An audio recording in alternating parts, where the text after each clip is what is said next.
Hi, and thank you for joining me for day 9 of 30 Days of Sketches with Christie's Beautiful Life, round 13.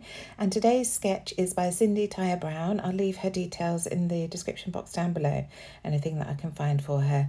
Now you will see at the beginning I had a 4x6 photo, 2 4x4 photos, and then my plan was to use some paper or something as the other 4x6 photo.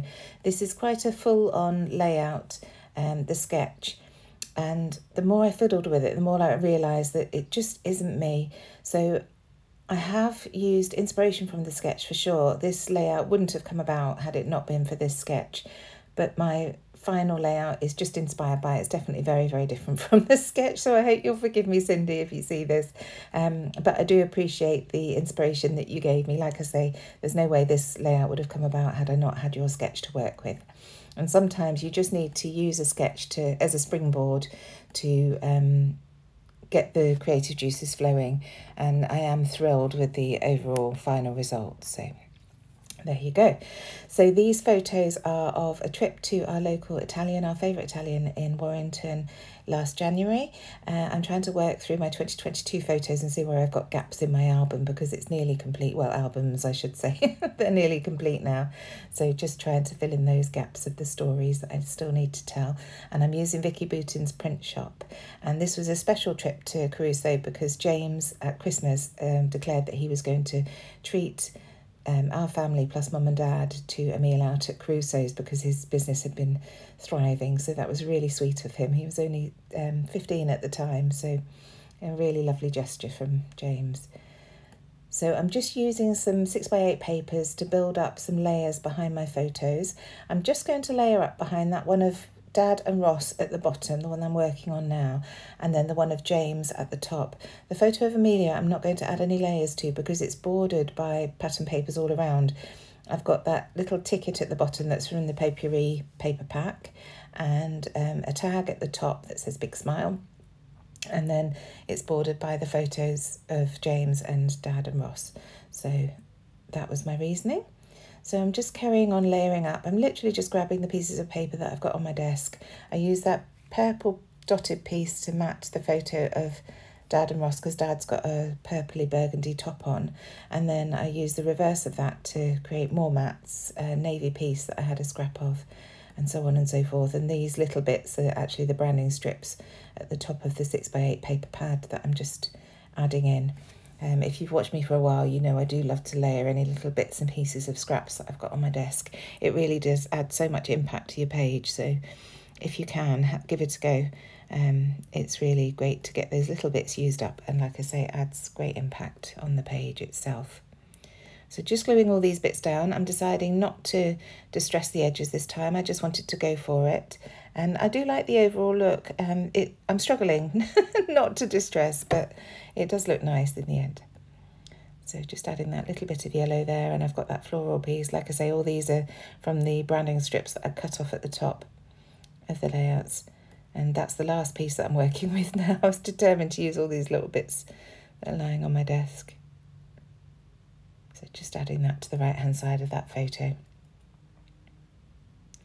And then I can start working on it. So I'm going to glue this all as a big mat because I know that I want to bring in some other bits and pieces around the page, including some mixed media. I want to do some stamping with a ring, and I've got a washed out empty Coke can to do that with. So I know I want to keep this as a mat so I can lift it off the page and add those bits and pieces behind it.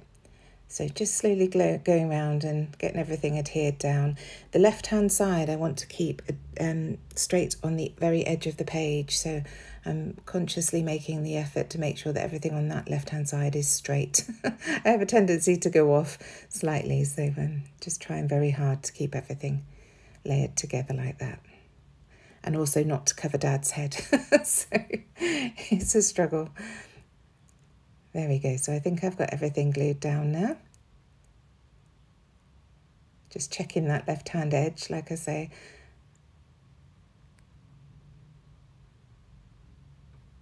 Almost there now. I'm sorry, I should have sped this up a little bit. It's pretty boring, isn't it? Just watching me fiddling with all these pieces. So I decided I wanted to add this chipboard tag on top of that other tag, but it's very thick. So I'm just peeling off some of the layers to make that slightly flatter, and then that's going on top of that other tag, and it fills in the gap because I didn't want to do any journaling on there, and just brings in some more interest and a bit more height to that layer. And now I'm pulling out, I thought I'd finished these chipboard letters. I thought there wasn't really much else that I could spell out, but I was able to spell out yum. So these are the chipboard alphas from Print Shop. So I'm just adding those. And the pair of glasses, it might look odd having a pair of glasses there, but we always walk up to Crusoe. I'm a glasses wearer, and when I'm quite a warm-blooded person, so when we get to the restaurant, I'm quite often sweating and fogging up. So my glasses, more often than not, end up on the table. So that was a nod to my pair of glasses sitting on the table there. So I've pulled out antique linen Distress Oxide from Tim Holtz, and this is the Coke can that I was talking about, and I'm using that to create some like coffee stain rings that are so trendy at the moment. I really love the look of these circles. I love circles anyway, so I thought I would try using a Coke can to recreate them. So just stamping it around the page, and then I'm going to come in with some splatters just to make it look a little bit more messy. I chose the scattered straw because it matches that tag really nicely, and the yellows that I've got around the page too.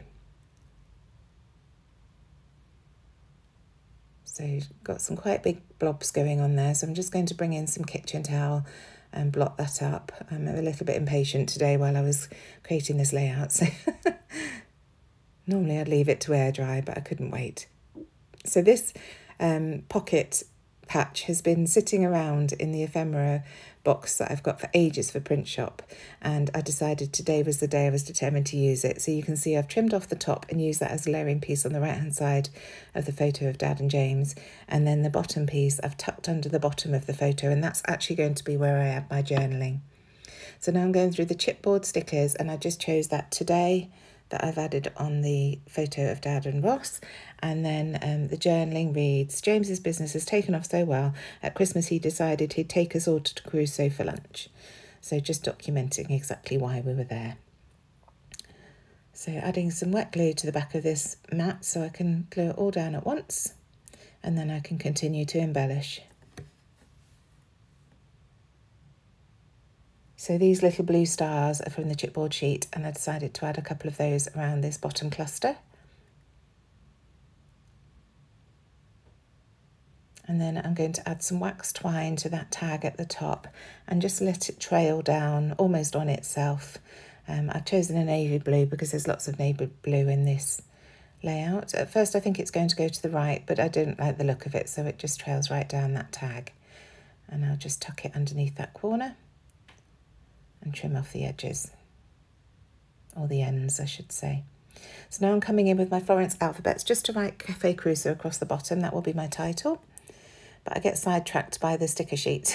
See this tab, so I decided to add that on the right hand side so that I can stamp the date on there. And then there's a label that I cut in half in the end to use half at the top here and half to layer next to that tab. So just trimming that in half, as I say. I do enjoy doing that with my labels because you get twice as much from them then, especially if they're going to be tucked behind something. So just adding it up to the top there. And then this one says thank you.